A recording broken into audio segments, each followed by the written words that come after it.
Hello students, today we are going to cover part 3 of CA Inter Audit chapter number 5 revision। तो हमने first part में assets और second part में liabilities के items के respect में ऑडिटर का ऑडिट प्रोसीजर क्या होना चाहिए वो कवर किया था। आज थर्ड पार्ट में हम P&L के आइटम्स का ऑडिट प्रोसीजर देखेंगे। तो सबसे पहले सेल्स के रिस्पेक्ट में तो जो असर्शंस होंगे ऑडिटर को चेक करने रहेंगे अकरेंस, कंप्लीटनेस और मेजरमेंट के रिस्पेक्ट में। तो अकरेंस सेल्स की इसके रिस्पेक्ट में, असर्शन के रिस्पेक्ट में ऑडिटर क्या क्या ऑडिट प्रोसीजर लेगा तो वो समझते हैं। तो देखिए सबसे पहले तो अकरेंस के लिए स्टूडेंट्स ऐसे भी क्वेश्चन पूछा जाता है कि ensure that revenue is not over stated. तो इस रिस्पेक्ट में ऑडिटर को क्या क्या ऑडिट प्रोसीजर लेने पड़ेंगे। तो देखिए सबसे पहला ऑडिटर प्रोसीजर ये है, ऑडिटर ये चेक करेगा कि चेक फॉर द डुप्लीकेट और कैंसिल्ड इनवॉइस, यानी एंटिटी का सिस्टम इस अकॉर्डिंग होना चाहिए कि जो भी पर्सन है वो डुप्लीकेट और कैंसिल्ड इनवॉइस एंट्री नहीं कर पाए, तो ऑडिटर इसका सिस्टम चेक करेगा। सेकंड, ऑडिटर टेस्ट चेक यानी सैम्पलिंग बेसिस पे कुछ फ्यू इनवॉइसेस देख लेगा और उसको आगे चेक करेगा कि इस फ्यू इनवॉइसेस के रिस्पेक्ट में एंट्रीज कैसे पास की गई है। तीसरा, ऑडिटर चेक करेगा कस्टमर के रिस्पेक्ट में। अब कस्टमर के रिस्पेक्ट में जो ऑडिटर है वो तीन चीजें चेक करेगा। सबसे पहले तो कंफर्मेशन लेगा SA 505 के अकॉर्डिंग। अब कंफर्मेशन से ऑडिटर को ये पता चलेगा कि जो भी ट्रांजेक्शन हुए हैं कस्टमर के साथ वो जेन्युइन सेल्स ट्रांजेक्शन है, कोई बोगस ट्रांजेक्शन रिकॉर्डिंग नहीं हुई है। दूसरा, कस्टमर के रिस्पेक्ट में ऑडिटर ये चेक करेगा कोई फिक्टिटियस कस्टमर तो ना उसके रिस्पेक्ट में तो सेल्स नहीं एंट्री हुई है, या फिर कोई फिक्टिटियस सेल्स तो रिकॉर्ड नहीं हुई है। अब क्यों होता है? To inflate the revenue in the financial statement. तो इस रिस्पेक्ट में genuineness of the sales transaction तो ऑडिटर चेक करेगा। थर्ड, ऑडिटर ये चेक करेगा कस्टमर के रिस्पेक्ट में जितने भी गुड्स का शिपमेंट में ना शिपमेंट दिखाया है एंटिटी ने, तो ऐसा तो नहीं है कि विदाउट कस्टमर की कंसेंट के या फिर कोई जेन्युइन एग्रीमेंट ही नहीं है उसके कोई फेक ऐसी कोई शिपमेंट दिखाया गया है, तो ऑडिटर ये चेक करेगा। अब ये सारी चेक करने का रीजन ये है कि कोई भी बोगस ट्रांजेक्शन सेल्स का रिकॉर्ड ना हो पाए और ओनली जेन्युइन ट्रांजेक्शन ही रिकॉर्डिंग हो। अब नेक्स्ट ऑडिटर चेक करेगा, review the sequence, most important sequence जो ऑटोमेटिक नंबरिंग होनी चाहिए उसकी मैनुअल नंबरिंग होगी तो उसको टेम्परिंग का चांसेस बहुत बढ़ जाते हैं। नेक्स्ट ऑडिटर चेक करेगा calculate the ratios, analytical procedure आ गया स्टूडेंट्स यहाँ पे। तो उसका रेशियोज देखेगा, सेल्स टू सेल्स रिटर्न का रेशियो, और उसको कंपेयर भी करेगा। नेक्स्ट ऑडिटर देखेगा check the sales returns with the sales invoices, कुछ चालान अगर हैं और क्रेडिट नोट के चालान और है, स्टॉक रजिस्टर है, तो उस रिस्पेक्ट में ऑडिटर देखिएगा जितनी भी सेल्स रिटर्न की जो अमाउंट एंटिटी ने दिखा रखा है वो बिल्कुल जेन्युइन अमाउंट है। तो ये तो हो गया अकरेंस के रिस्पेक्ट में। और दूसरा असर्शन आता है विथ रिस्पेक्ट टू सेल्स है कंप्लीटनेस, यानी जितनी भी सेल्स रिकॉर्ड हुई है वो कंप्लीट है। अब कंप्लीट में स्टूडेंट्स हमने पहले भी देखा हुआ है कट ऑफ प्रोसीजर ऑडिटर लेता है। अब कट ऑफ प्रोसीजर क्या होता है? यानी जो कट ऑफ डेट होती है फाइनेंशियल स्टेटमेंट की वो होती है हमारी 31 मार्च। तो जितने भी ट्रांजेक्शन 31 मार्च तक के हैं वो जेन्युइनली सारे के सारे रिकॉर्ड हो चुके हैं, कोई भी ट्रांजेक्शन स्किप नहीं हुआ है, और जो नेक्स्ट ईयर का ट्रांजेक्शन है वो गलती से करंट ईयर के ट्रांजेक्शन में इंक्लूड नहीं हो गया है। तो ये होता है कट ऑफ प्रोसीजर। अब यहाँ पे स्टूडेंट्स आपको एक चीज बहुत इंपॉर्टेंट नोट करनी है कट ऑफ प्रोसीजर में, कि जैसे क्या होता है कुछ एंटिटीज क्या होती है इनवॉइस डेट पे सेल्स रिकॉर्ड करती है, लेकिन ऐसा नहीं होता है, इनवॉइस डेट पे सेल्स रिकॉर्ड नहीं करनी चाहिए। तो ऑडिटर ये देखेगा कि एंटिटी ने क्या प्रोसीजर अपनाया हुआ है for the recording of the sales transaction, क्योंकि सेल्स केवल तभी रिकॉर्ड होती है, आपको ये कीवर्ड लिखना है, जब रिस्क और रिवॉर्ड ट्रांसफर हो जाता है टू दी बायर AS 9 के अकॉर्डिंग, तभी जाके वो उसको ना रिकॉर्डिंग होगी सेल्स की। तो ऑडिटर कट ऑफ प्रोसीजर में देखेगा कि जितनी भी सेल्स रिकॉर्ड हुई है करेक्ट पॉइंट ऑफ टाइम पे ही रिकॉर्ड हुई है। नेक्स्ट ऑडिटर ये देखेगा कि जो क्रेडिट नोट इशू हुए हैं वो आफ्टर द अकाउंटिंग पीरियड तो इशू नहीं हुए हैं, तो इस रिस्पेक्ट में क्रेडिट नोट जितने भी इशू हैं उनके जेन्युइननेस चेक करने के लिए ऑडिटर देखा है, क्योंकि कई बार क्या होती है जो सेल्स की टीम होती है उनको कुछ टारगेट्स दिए हुए गए होते हैं, तो ऐसा तो नहीं है 31 मार्च तक के टारगेट्स को कंप्लीट करने के लिए उन्होंने सेल्स को इन्फ्लेट करने के लिए कुछ बोगस क्रेडिट नोट इशू कर दिए हो। तो ऑडिटर उसका देखिएगा क्रेडिट नोट के इशुएंस का जेन्युइननेस क्या है और उसको कंपेयर करेगा।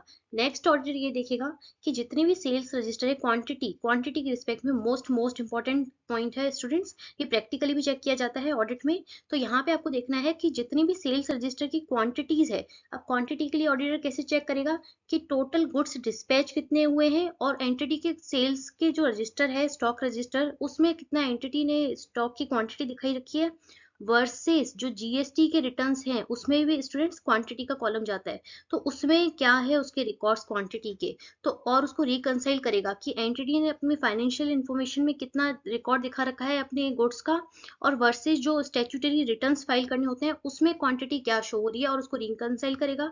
अगर कुछ डेविएशन मिलता है तो उसका रीजन पूछेगा आगे ऑडिटर। नेक्स्ट है रिव्यू करेगा जीएसटी के रिटर्न्स। अब जीएसटी के रिटर्न्स में कितनी सेल्स दिखाई गई है, पीरियोडिकली, मंथली, क्वार्टरली और एनुअल बेसिस पे, और वर्सेस जो बुक्स ऑफ अकाउंट्स में उसके रिटर्न, उसकी सेल्स दिखाई गई है तो उसको रिकनसाइल करेगा और उसको आगे चेक करेगा। कुछ डेविएशन मिलता है तो वो डिस्कस करेगा मैनेजमेंट से। लास्ट है with respect to sales measurement का असर्शन। अब मेजरमेंट क्या होगा? Trace the transaction from the inception to completion, यानी पूरा का पूरा इन डेप्थ चेकिंग करेगा कि किस तरीके से ऑर्डर किया जाता है, किस तरीके से गुड्स आते हैं, किस तरीके से उसको सेलिंग के लिए जाता है, और देखेगा। और नेक्स्ट है इंश्योर द कंप्लाइंस। अगर कुछ एक्सपोर्ट की सेल्स है तो उस रिस्पेक्ट में AS11 का कंप्लाइंस हो रहा है कि नहीं हो रहा है, क्लाइंट के ऑपरेशंस क्या हैं और उनके गैप के जो भी प्रोविजंस है वो प्रॉपर्ली फॉलो हो रहे हैं कि नहीं हो रहे हैं। यानी जैसे अगर कुछ रेवेन्यू रिकॉग्निशन का अलग क्राइटेरिया उस पर अप्लाई होता है तो वो क्लाइंट फॉलो कर रहा है कि नहीं कर रहा है। परसेंटेज ऑफ कंप्लीशन मेथड अगर अप्लाई हो रहा है तो वो किस अकॉर्डिंग उसको इम्प्लीमेंट कर रहा है। नेक्स्ट है review the related party transaction. अब स्टूडेंट जहाँ पे भी रिलेटेड पार्टी ट्रांजेक्शन आता है वहां पे आपको एक कीवर्ड लिखना है कि related party transaction properly authorised होनी चाहिए। दूसरा पॉइंट आपको लिखना है कि जो भी वैल्यू ऑफ सच ट्रांजेक्शन है should be at arm's length price. तो ये दो पॉइंट्स आपको रिलेटेड पार्टी ट्रांजेक्शन में कंसीडर करनी चाहिए, लिखने चाहिए। अब नेक्स्ट देखिएगा students, audit procedure for the other income. अब पहले हमने सेल्स का कर लिया, अब नेक्स्ट है अदर इनकम। अदर इनकम में यहाँ पे 3 इनकम दी रखी है, इंटरेस्ट इनकम, डिविडेंड इनकम और gain on loss on the sale of the investment. तो सबसे हम चेक करते हैं इंटरेस्ट इनकम। अब इसमें वही जाएगा अक्रेंस, कंप्लीटनेस और मेजरमेंट असर्शन को ऑडिटर कैसे चेक करेगा। तो सबसे पहले इंटरेस्ट इनकम के लिए ऑडिट प्रोसीजर रहेगा। सबसे पहला पॉइंट, ऑडिटर सारी की सारी लिस्ट ले लेगा उस एंटिटी की जितनी भी फिक्स डिपॉजिट ओपन हुई है ड्यूरिंग दी करंट ईयर। तो सबसे पहला पॉइंट हो गया, जितनी भी फिक्स डिपॉजिट नई बनी हुई है करंट ईयर में वो ऑडिटर ले लेगा। उसके ऊपर एप्लीकेबल इंटरेस्ट की रेट क्या है वो चेक कर लेगा। कितने नंबर ऑफ डेज के लिए वो बनी हुई है वो ऑडिटर चेक करेगा। और एट द पीरियड एंड कितना आउटस्टैंडिंग बैलेंस बच रहा है उन एफडीज का वो ऑडिटर चेक करेगा। अब नेक्स्ट देखिए, नेक्स्ट इसमें है arithmetical accuracy of the interest calculation. यानी जो भी बुक्स ऑफ अकाउंट में इंटरेस्ट का फिगर आ रहा है उसको एक बार ऑडिटर रिकम्प्यूट करके देख लेगा, जो भी इंटरेस्ट रेट उसने पूछी है और वर्सेस जो भी एफडी का अमाउंट है। नेक्स्ट है आउटस्टैंडिंग बैलेंस डिपॉजिट का एफडी से कितना है एट द पीरियड एंड, वो चेक करेगा, ट्रेस करेगा। यहाँ पे दो पॉइंट्स हैं। और दूसरा है वो ट्रेस करने के बाद वो एक्सटर्नल कंफर्मेशन लेगा, किससे? बैंक से और फाइनेंशियल इंस्टीट्यूशन से जहां पे उस क्लाइंट की एफडी बनी हुई है, डिपॉजिट्स है। तो कंफर्मेशन लेगा एस ए 505 के अकॉर्डिंग और रिकनसाइल करेगा जो भी बैलेंस इसमें शो हो रहा है और जो वहां से थर्ड पार्टी से इन्फॉर्मेशन आई है। नेक्स्ट ऑडिटर कंफर्म करेगा, पहले तो उसने कंफर्म किया था confirmation about the balances. Next point में confirmation about the interest income. जो भी बैंक है, फाइनेंशियल इंस्टीट्यूशन है, उससे वो इंटरेस्ट का एक सर्टिफिकेट आता है स्टूडेंट्स, उस इंटरेस्ट के सर्टिफिकेट से ऑडिटर चेक करेगा कि जितनी भी इंटरेस्ट इनकम क्लाइंट ने बुक्स ऑफ अकाउंट्स में शो कर रखी है वर्सेस जो पर्टिकुलर बैंक का इंटरेस्ट सर्टिफिकेट आया है उससे, और वो रिकनसाइल करेगा। और कुछ डेविएशन अगर मिलेगा तो वो पूछेगा क्लाइंट से। अब लास्ट पॉइंट है with respect to interest income, 26 ES का फॉर्म लेगा ऑडिटर। अब 26 ईएस स्टूडेंट्स अकाउंटिंग स्टैंडर्ड 26 नहीं है, इनकम टैक्स के पोर्टल से एक पैन नंबर वाइज जो भी क्लाइंट है तो उसका एक फॉर्म 26 ईएस डाउनलोड होता है, जिसमें कि उस पर्टिकुलर क्लाइंट के उस पैन पे कितना कितना टीडीएस किस किस इनकम के अगेंस्ट में डिडक्ट किया हुआ है वो शो होता है। तो वो होता है फॉर्म 26 ईएस जो इनकम टैक्स के पोर्टल से डाउनलोड होता है।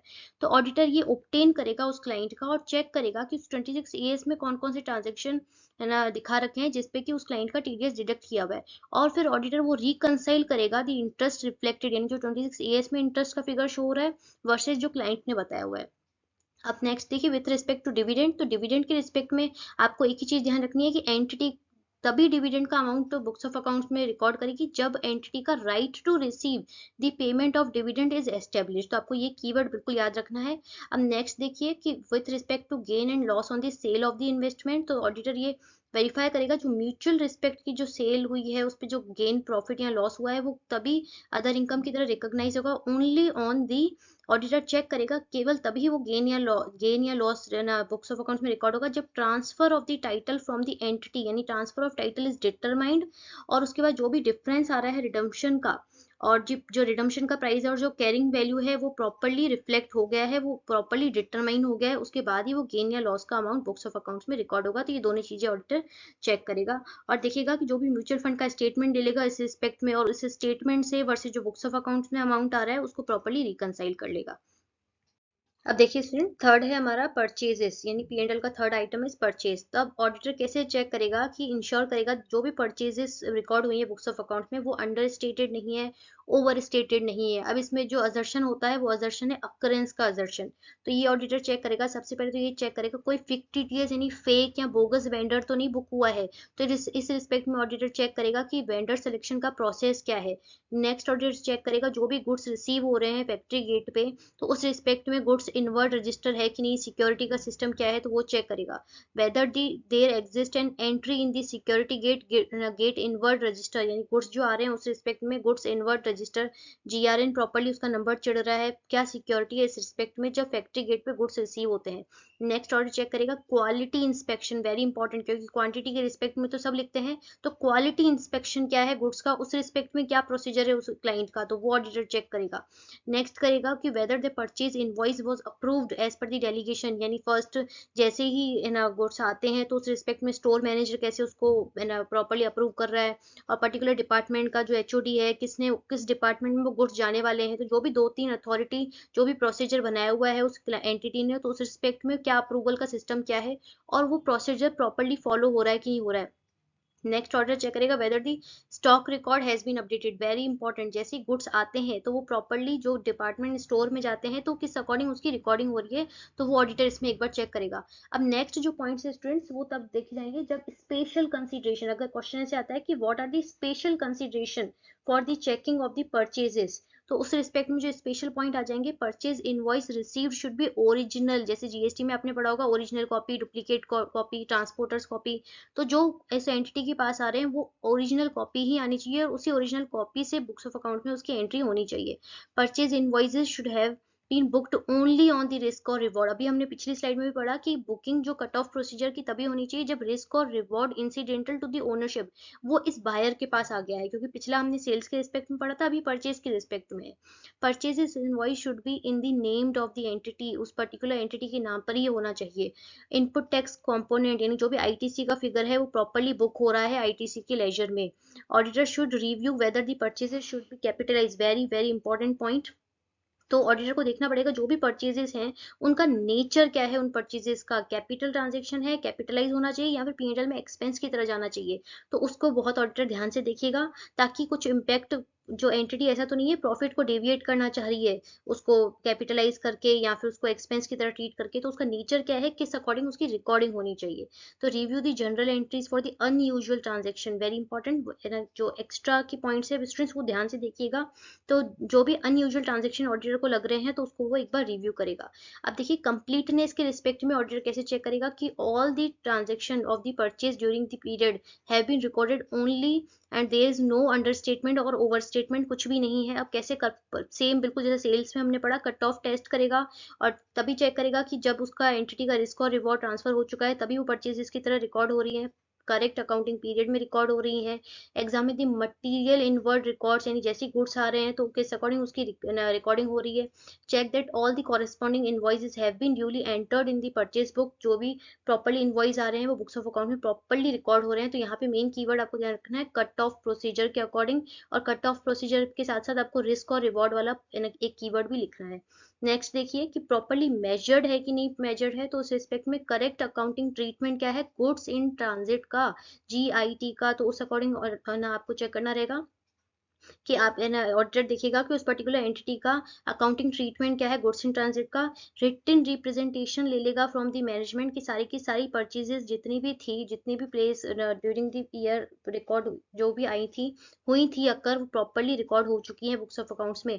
एनालिटिकल प्रोसीजर ऑडिटर करेगा कि audit evidence with respect to reasonableness, very very important student, इसके ऊपर डायरेक्ट क्वेश्चन भी बनते हैं कि रीजनेबलनेस, ये देखिए क्या किस रिस्पेक्ट में एनालिटिकल प्रोसीजर है, reasonableness of the purchase quantity और प्राइस के रिस्पेक्ट में। ध्यान से कीवर्ड देखिएगा कि परचेज की जो क्वांटिटी आई है नंबर ऑफ यूनिट्स वर्सेस उस नंबर ऑफ यूनिट्स का प्राइस क्या है, वो जो प्राइस है वो रीजनेबल है कि नहीं है with respect to purchase quantity. तो ये ऑडिटर तीन तरीके से चेक करेगा। सबसे पहले वो चेक करेगा कंजम्पशन एनालिसिस। कंजम्पशन एनालिसिस क्या होता है स्टूडेंट्स, ध्यान से देखिएगा कि कितने रॉ मटेरियल कंज्यूम हुआ है ड्यूरिंग द सेम पीरियड, और उसको चेक करेगा, कंपेयर करेगा ऑडिटर की रॉ मटेरियल जितना करंट ईयर में कंज्यूम हुआ है वर्सेस लास्ट ईयर में कितना कंज्यूम हुआ था। Stock composition analysis. अब कंपोजिशन में ऑडिटर क्या देखेगा कि reports from the management for the composition of stock, raw material के percentage to the total stock, तो raw material to the total stock का वो रेशो देखेगा। अब नेक्स्ट देखिए इसमें, और उसको प्रीवियस ईयर से कंपेयर करेगा तो स्टॉक कंपोजिशन उसको पता चल जाएगी। लास्ट वो चेक करेगा रेशियोज। अब रेशियोज में क्या करेगा कि creditor turnover ratio, stock turnover ratio देखेगा और उसको कंपेयर करेगा पिछले करंट पिछले प्रीसीडिंग ईयर से, और कोई भी डेविएशन मिलता है तो उसको वो चेक उसको मैनेजमेंट से डिस्कस करेगा। इसके अलावा ऑडिटर रिव्यू करेगा क्वांटिटेटिव रिकंसिलिएशन क्लोजिंग स्टॉक का, है ना, सही प्रॉपरली क्वांटिटी है कि नहीं, ओपनिंग स्टॉक ढंग से चढ़ा हुआ है कि नहीं, परचेज कितनी हुई है, कंजम्पशन कितना हुआ है, तो वो ऑडिटर पूरा परचेज के रिस्पेक्ट में चेक करेगा। अब नेक्स्ट देखिए स्टूडेंट्स, नेक्स्ट आइटम है एम्प्लॉय बेनिफिट एक्सपेंस। तो अब इसमें अकरेंस, कंप्लीटनेस और मेजरमेंट के रिस्पेक्ट में सबसे पहले तो ऑडिटर अंडरस्टैंड करेगा प्रोसेस क्या है एंटिटी का with respect to capturing the employee attendance. अब ये एम्प्लॉय अटेंडेंस ऑडिटर क्यों देखेगा, क्योंकि कई बार क्या होता है जो एंटिटीज होती हैं वो फेक एम्प्लॉयज क्रिएट कर देती हैं टू टेम्पर दी प्रॉफिट। तो उस रिस्पेक्ट में ऑडिटर चेक करेगा कि एंटिटी का एम्प्लॉय अटेंडेंस कैप्चर करने का सिस्टम क्या है। तो वो क्या करेगा, इन सैंपल बेसिस पे वो जाके मिल सकता है एम्प्लॉयज से, यानी जो एम्प्लॉयज उसने दिखाए हैं एंटिटी ने वो एक्चुअल जेन्युइन है भी कि नहीं है। और दूसरा वो सैम्पलिंग बेसिस पे जो एचआर डिपार्टमेंट्स है उनसे कुछ एम्प्लॉयज की सैम्पलिंग बेसिस पे बैंक डिटेल्स, उनके आईडी प्रूफ मांग सकता है और उसको चेक कर सकता है कि एग्जिस्ट एक्चुअल में होते भी हैं कि एम्प्लॉयज वो हैं भी कि नहीं है। नेक्स्ट ऑडिट देखेगा एम्प्लॉयज की लिस्ट लेगा पीरियड एंड पे, 31 मार्च पे एम्प्लॉयज कितने एग्जिस्ट कर रहे हैं वो देखेगा, और इसको स्प्लिट करेगा दो पोर्शन में। सबसे पहला कि verification of new hire, current year में जो न्यू एम्प्लॉयज जिन्होंने ज्वाइन किया है तो उसको चेक करेगा। और उस रिस्पेक्ट में ऑडिटर क्या चेक करेगा, जो नए आए हैं तो उनका अपॉइंटमेंट लेटर क्या है, उनका अपॉइंटमेंट लेटर में कितनी सैलरी दिखाई गई है। जैसे अगर फर्स्ट मंथ में सितंबर में उसने ज्वाइन किया है तो सितंबर की सैलरी, फिर अक्टूबर में सैलरी, फिर अक्टूबर के नवंबर में सैलरी, तो किस अकॉर्डिंग उसका मंथ वाइज सैलरी प्रॉपरली जा रही है कि नहीं जा रही है, जो अपॉइंटमेंट लेटर में लिखी हुई है उसके हिसाब से। नेक्स्ट ऑडिटर चेक करेगा विद रिस्पेक्ट टू रिजाइन, यानी करंट ईयर में जितने एम्प्लॉयज ने रिजाइन किया है तो रिजाइन किए हुए एम्प्लॉयज का full and final computation. Students ये कीवर्ड ध्यान रखिएगा, FNF यानी फुल एंड फाइनल कंप्यूटेशन। जो फिगर उसमें शो हो रहा था वो प्रॉपरली उनको दे दिया गया है कि नहीं दे दिया गया है, और उनके जितने भी जो रिजाइंड एम्प्लॉयज थे उनकी ग्रेचुटी, लीव एनकेशमेंट प्रॉपरली पे कर दिया है, और उसको FNF आगे फाइनली प्रोवाइड करवा दिया गया है। अब पेरोल रीजनेबिलिटी एनालिसिस, यानी जितना भी पेरोल का एक्सपेंस हुआ है वो ऑडिटर चेक करेगा वो रीजनेबल है भी कि नहीं है। अब रीजनेबिलिटी कैसे चेक करेगा, वो देखेगा एवरेज सैलरी पकड़ लेगा पर मतलब पर एम्प्लॉय की पर मंथ की कितनी होनी चाहिए एवरेज सैलरी, और वर्सेस उसको पूरे पूरे साल से कंपेयर करेगा तो रीजनेबल एक्सपेंस रिकॉर्ड किया हुआ है कि नहीं किया गया। Verify if the provision has been made, important है ये, आपने अकाउंट्स में भी पढ़ा हुआ है, तो प्रोविजन किस रिस्पेक्ट में, जितना भी बोनस बनता है, ग्रेचुटी है, लीव एनकेशमेंट का अमाउंट है, तो एक्रूअल बेसिस पे प्रोविजन बनाना है, तो उस रिस्पेक्ट में एंटिटी ने प्रोविजन बनाया है कि नहीं बनाया हुआ है ये ध्यान रखना है। अब नेक्स्ट है PF यानी provident fund, employee state insurance का जो भी PF ESI का अमाउंट है, तो स्टूडेंट उस रिस्पेक्ट में जो भी अपना रेट है वो मंथ वाइज उसका पेमेंट हो रहा है कि नहीं हो रहा है, और जो लास्ट 31 मार्च का है उस रिस्पेक्ट में उसका नेक्स्ट मंथ यानी चालान देखेगा ऑडिटर, प्रॉपरली उसका पेमेंट हो गया है कि नहीं हो गया, डिपॉजिट हो गया है कि नहीं हो गया, टाइमलाइन क्या थी, है ना, तो उस रिस्पेक्ट में ऑडिटर एक बार उसको चेक करेगा। और उसको ऐसे भी चेक करेगा कि बेसिक वेजेस पे जैसे ये लगता है PF ESI, तो उसका रेट देख लेगा PF ESI का, और वर्सेस बेसिक एवरेज पकड़ के उसको सैम्पलिंग बेसिस पे चेक भी कर लेगा कि अमाउंट जो डिपॉजिट हो रहा है वो बिल्कुल एक्यूरेट हो रहा है कि नहीं हो रहा है। हम नेक्स्ट देखिए एनालिटिकल प्रोसीजर ऑडिटर परफॉर्म करेगा। अब कैसे परफॉर्म करेगा कि प्रोडक्शन पर, वेरी वेरी इंपॉर्टेंट स्टूडेंट्स ये स्किप मत कीजिएगा, तो क्योंकि ये लिखने से आपको मार्क्स ज्यादा मिल सकते हैं। तो एनालिटिकल प्रोसीजर वो करेगा प्रोडक्शन पर एम्प्लॉय एनालिसिस करेगा, यानी कितने एम्प्लॉयज थे पर एम्प्लॉय पकड़ लो तो इतना प्रोडक्शन होना चाहिए और टोटल प्रोडक्शन कितना हुआ है तो वो एनालिस करेगा वो। और नेक्स्ट यूनिट प्रोड्यूस्ड पर एम्प्लॉय एंड कंपेरिट, यानी एक एम्प्लॉय से अगर इतना पर डे पे पर मंथ पे काम होता है तो कितने यूनिट्स प्रोड्यूस होते हैं, और वर्सेज जो पिछले, है ना, पिछले मंथ में पिछले ईयर में कितना हुआ था, और इंडस्ट्री का ट्रेंड क्या है इस रिस्पेक्ट में, तो ये genuineness about the employee benefit expense auditor ले सकता है। अब देखिए नेक्स्ट रहेगा विथ रिस्पेक्ट टू डेप्रिसिएशन, तो ऑडिटर सबसे पहले चेक करेगा कि एंटिटी का प्रोसेस ऑफ चार्जिंग डेप्रिसिएशन क्या है, उसका मेथड क्या है। फिक्स्ड असेट्स रजिस्टर ऑडिटर लेगा, चेक करेगा कि जितने भी असेट्स हैं वो प्रॉपरली फिजिकली एग्जिस्ट करते हैं और जो रेट ऑफ डेप्रिसिएशन है वो करेक्ट है, कोई फेक असेट्स के ऊपर डेप्रिसिएशन तो चार्ज नहीं किया जा रहा है, तो टेम्पर दी प्रॉफिट और लॉस का अकाउंट जो है उसको टेम्पर करने के लिए, और जो भी एडिशन हुआ है डिलीशन हुआ है वो प्रॉपरली अप्रूवल के बाद ही हुआ है, वो ऑडिटर चेक करेगा। सैंपल वेरिफिकेशन कर लेगा कि जो भी डेप्रिसिएशन की रेट है, जो भी उसका मेथड है वो प्रॉपर है कि नहीं है, उसको रिकम्प्यूट करेगा। और मटेरियल बेसिस पे, और इनटेंजिबल असेट्स का अमोर्टाइजेशन है जो वो प्रॉपर्ली हुआ है कि नहीं हुआ है उस अकॉर्डिंग ही है, और जो नेक्स्ट पेटेंट है, गुडविल है, कॉपीराइट है, वो over the period of time amortise हुए हैं कि नहीं हुए। डेप्रिसिएशन की timing most most important, case scenario में डायरेक्ट क्वेश्चन पूछा जा सकता है। टाइमिंग डेप्रिसिएशन की तभी होनी चाहिए जब से वो from the date when they are ready to use, जब से असेट्स परचेज हुए हैं तब से नहीं, जब से वो रेडी टू यूज हैं तभी से डेप्रिसिएशन चार्ज होना चाहिए। तो ये कीवर्ड रेडी टू यूज ध्यान रखिएगा। रीवैल्यूशन प्रॉपर्ली रीवैल्यू हुआ है जो उसका अमाउंट है, रीवैल्यूशन रिजर्व में जाना चाहिए, प्रॉपर्ली अकाउंट किया हुआ है रीवैल्यूशन। जितना भी डेप्रिसिएशन का कंप्यूटेशन है प्रॉपर्ली इनकम टैक्स एक्ट के अकॉर्डिंग ही होना चाहिए, एडिशन जो भी हुए कंपनीज एक्ट के अकॉर्डिंग होने चाहिए, और वो जो भी पोर्टल पे डब्ल्यूडीवी शो हो रहा है लास्ट ईयर का क्लोजिंग, वो करंट ईयर में ओपनिंग की तरह आना चाहिए। एनालिटिकल प्रोसीजर ऑडिट कर लेगा with respect to accuracy of records, recompute करेगा वो डेप्रिसिएशन का अमोर्टाइजेशन का अमाउंट, और उसको रिकनसाइल करेगा। यूजफुल लाइफ रेसिजुअल वैल्यू क्या है उसकी, वो उस अकॉर्डिंग ही डेप्रिसिएशन चार्ज होना चाहिए, वो ऑडिटर देखेगा। प्रोस्पेक्टिव अगेन मोस्ट इंपॉर्टेंट उसके केस सिनेरियो के पॉइंट ऑफ व्यू से। प्रोस्पेक्टिव, अगर यूजफुल लाइफ में किसी फिक्स्ड असेट्स के चेंजेस हुआ है तो उस इंटेंजिबल असेट्स के या पीपीई के, तो वो यूजफुल लाइफ का एडजस्टमेंट जो उसका इम्पैक्ट डेप्रिसिएशन पे आएगा वो प्रोस्पेक्टिव ही होना चाहिए, उसका एडजस्टमेंट प्रोस्पेक्टिव होना चाहिए, रेट्रोस्पेक्टिव नहीं होना चाहिए। तो वो ऑडिटर एक बार चेक कर लेगा। अब नेक्स्ट देखिए with respect to rent expense, तो ऑडिटर मंथ वाइज समरी ले लेगा, ये पॉइंट कॉमन है सब में। उसको रेंट एग्रीमेंट ले लेगा और रेंट एग्रीमेंट के अकॉर्डिंग अमाउंट चेक करेगा, पूरा पूरा 12 महीने का जा रहा है कि नहीं जा रहा है वो चेक करेगा। और एग्रीमेंट में कोई एस्केलेशन क्लॉज, मतलब कुछ इंक्रीमेंट का क्लॉज है कि नहीं है, जैसे इतने टाइम के बाद रेंट बढ़ जाएगा तो वो ऑडिटर चेक करेगा। सारे के सारे रेंट एग्रीमेंट एंटिटी के नाम पर ही है कि नहीं है, और जो रेंट का खर्चा जा रहा है उसका जो यूज है उस प्रेमाइसिस का जिसके रिस्पेक्ट में रेंट का खर्चा जा रहा है, उसका यूज बिजनेस ट्रांजेक्शन के लिए ही हो रहा है उस पर्टिकुलर एंटिटी के। नेक्स्ट है पावर और फ्यूल के रिस्पेक्ट में ऑडिटर चेक करेगा, वही मंथ वाइज समरी ले लेगा, उसकी पावर बिल्स की शेड्यूल ले लेगा, पूरा पूरा 12 महीने का पावर और फ्यूल का एक्सपेंस जा रहा है कि नहीं जा रहा है। और एक यूनिट को प्रोड्यूस करने में अगर कितनी नंबर ऑफ पावर, मतलब कितनी पावर यूनिट्स चाहिए और कितनी यूनिट्स कंज्यूम हो रही है, तो वो ऑडिटर चेक करेगा। फॉर एग्जाम्पल एक यूनिट को बनाने में इतनी यूनिट्स ऑफ पावर चाहिए, तो ऑडिटर वो चेक करेगा टोटल फिनिश्ड गुड्स कितनी आई, तो उस रिस्पेक्ट से वो अंदाजा लगाएगा, अर्थमेटिकल एक्यूरेसी लेगा कि अगर इतनी फिनिश्ड गुड्स की यूनिट्स प्रोड्यूस हुई है तो अप्रॉक्स इतना पावर का बिल आना चाहिए, इलेक्ट्रिसिटी का बिल आना चाहिए, और उसको वो रिकनसाइल करेगा। तो उस अकॉर्डिंग वो देखेगा कि जो भी पावर का बिल है वो रीजनेबल है कि नहीं है। इंश्योरेंस एक्सपेंस के रिस्पेक्ट में एक समरी ले लेगा, इंश्योरेंस पॉलिसी के कितने वैलिडिटी है उस इंश्योरेंस पॉलिसी की, और प्रॉपरली क्लासिफाइड हुआ है कि नहीं प्रीपेड में और करंट ईयर के एक्सपेंस में, नंबर ऑफ डेज के अकॉर्डिंग वो ऑडिटर देखेगा। लीगल प्रोफेशनल एक्सपेंसेस SA 501 में भी हमने पढ़ा हुआ है, आप उसको भी रेफर कर सकते हैं, मंथ वाइज और कंसल्टेंट वाइज, क्योंकि अलग अलग लीगल डिस्प्यूट के रिस्पेक्ट में अलग अलग कंसल्टेंट हो सकते हैं, तो वो ऑडिटर चेक करेगा।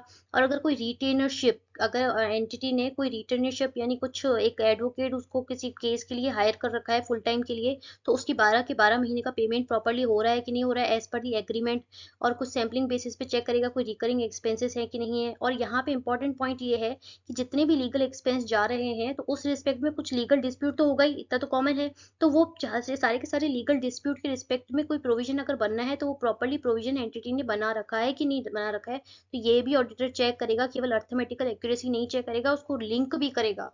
नेक्स्ट ऑडिटर है ट्रेवल, रिपेयर, रिपेंटरिंग, स्टेशनरी अलग, जो इसके अलावा भी कुछ खर्चे हैं तो उस रिस्पेक्ट में वही मंथली समरी ले लेगा एक्सपेंसेस की मंथली बेसिस पे। एनालिटिकल प्रोसीजर अपनाएगा कि कितना प्रोडक्शन हो रहा है उसके हिसाब से कितना ही खर्चा आना चाहिए, और एनालाइज करेगा पर यूनिट प्रोडक्शन के रिस्पेक्ट से, वही मतलब कितना प्रोडक्शन हो रहा है और कितना खर्चा एंटिटी दिखा रही है वो खर्चा जेन्युइन है भी कि नहीं है, तो वो ऑडिटर इस पॉइंट्स में चेक करेगा।